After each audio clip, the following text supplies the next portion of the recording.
Back in the late 1800s, John Crellin started up Ruby Hill Winery. It was about 1887. And he was one of a handful of people who started wineries here in the Livermore Valley.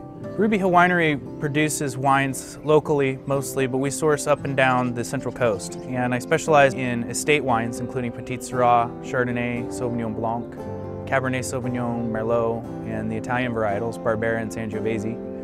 And our goal is to produce some of the best wines in the world. We want our wines to be on par with any others that you can find in some of the best wine growing regions in the entire world. And so we're trying to hold true to the heritage and the history of Ruby Hill Winery.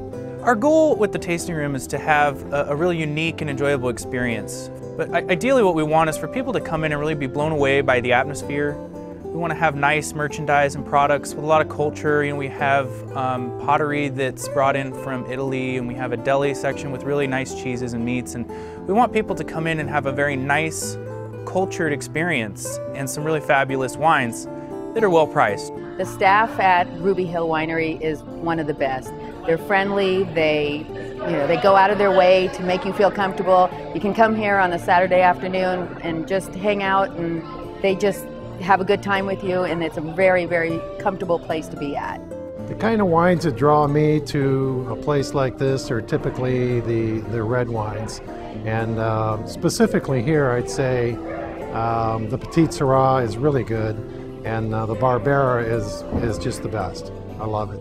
It's also kind of like raising children to me. It's like every lot of wine I have really is a baby, and I get to see the wine from the infant stages, you know, grapes on the vines, until it goes into the bottle, and it's kind of like when you say goodbye and you release it into the world. The better I get at making wine and the better the wines get, the better the reaction I get from my consumers. And that's really the most exciting part of it for me, is seeing a smile on someone's face when they take a sip of the wine. And it's a really rewarding feeling, and it's amazing all the time.